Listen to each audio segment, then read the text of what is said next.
In the kingdom of Liraelia, where frosted mountains gazed down into the restless blue arms of the sea, there stood a castle that shimmered with dawn light and echoed with song. Castle Azhirinth, carved from pale stone and set atop the highest crag, was home to Princess Elenora. Elenora was as much a child of music as of royalty. Her heart beat in rhythm with the wind chimes in her window and the distant chorus of the waves.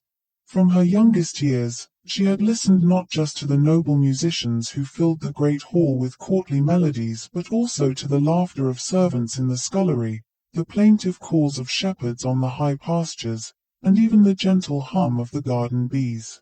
She believed every sound was a note in Liraelia's eternal song.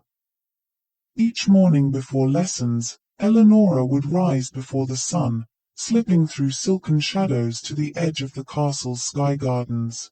It was there, among dew-jeweled petals and wild thyme, that she met Orin, the gardener's son.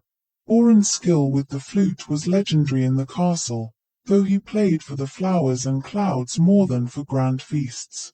Together, they would practice melodies, sometimes imitating the mournful cry of the gulls far below, other times crafting sprightly tunes to charm the butterflies or gentle lullabies to coax shy deer from the woods. They would trade stories. He taught her the songs of fishermen and field hands. She shared the poetry of ancient queens and heroes.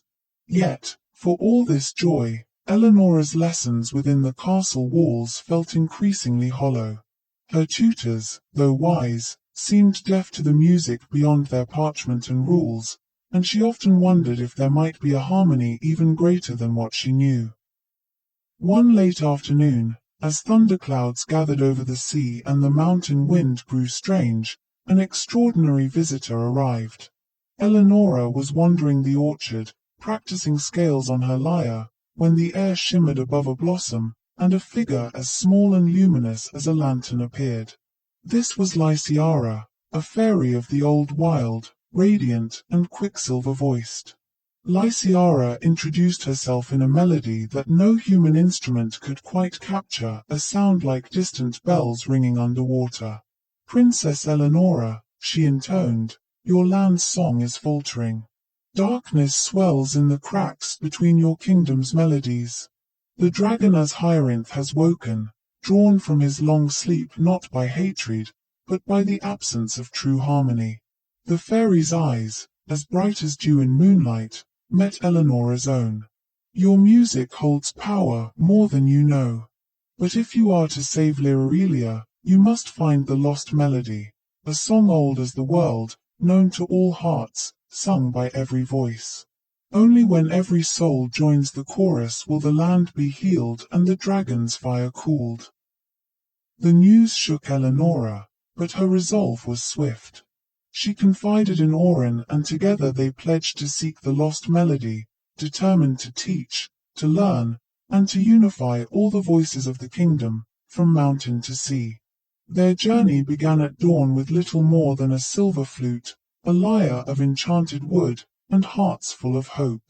They traversed the winding mountain paths, sharing songs in shepherds' huts perched on cloud-wrapped cliffs, and ventured into deep valleys where miners sang of hope and hardship. Each place had its own tune, its own secret pain and longing. The two friends learned, not just music, but sorrow, laughter, resentment, and dreams, for every note of music was a window into the soul of a people. When at last they reached the salt-lashed villages by the shore, Elenora and Orin found not only new music but lessons of patience and empathy. They sat by crackling driftwood fires, learning shanties from weather-beaten fishermen and the wordless lullabies sung by mothers who had lost loved ones to the sea. By opening their hearts, they discovered the kingdom's wounds, rivalries between villages, jealousies, and old feuds that no one melody could soothe. Still, the children gathered eagerly to sing. The elders, after some persuasion, shared fragments of ancient chants that seemed to dance just at the edge of memory. Through it all, Elenora became not just a princess, but a student, a weaver of stories, a healer of divides, and a symbol of hope. Yet, Despite their growing collection of songs, Elenora felt the melody Liraelia spoke of remained elusive. The more they learned, the more she sensed that the true harmony lay not in perfection, but in embracing every imperfect voice. Then came the night the dragon came to them, its approach heralded by fire-touched lightning across the sea, and a roar that trembled the stones of Castle Liraelia itself. Azhirinth, the flame between storms, was vast beyond imagining, a living legend with scales of ember and eyes that flickered with stormlight. It did not rage, but it did demand. "Show me the song you have found," the dragon intoned, "and let me judge if it can mend the broken chords of this land." Trembling but determined, Elenora and Orin played their patchwork song, a tapestry of every voice they had encountered, the laughter and the anger, the grief and the forgiveness. As they played, the dragon's eyes softened, for even ancient, lonely beings long for belonging. But as the final notes faded, as Azhirinth uttered, "Not all voices have been heard.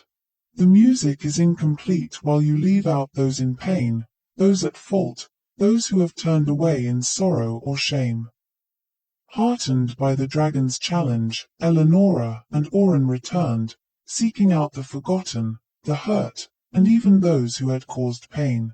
In doing so, they learned the truest lesson, that education is not just the gaining of knowledge or the teaching of songs, but the willingness to listen, forgive, and offer grace.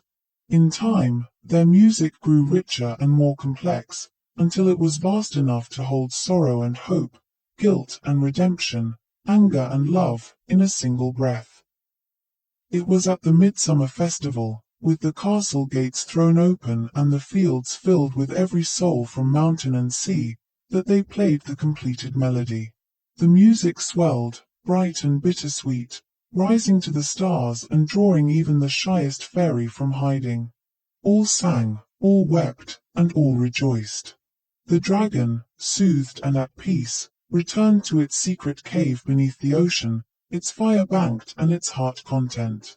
Liraelia's wounds began to heal. The harmony that blossomed was not flawless, but it was deep, strong, and alive.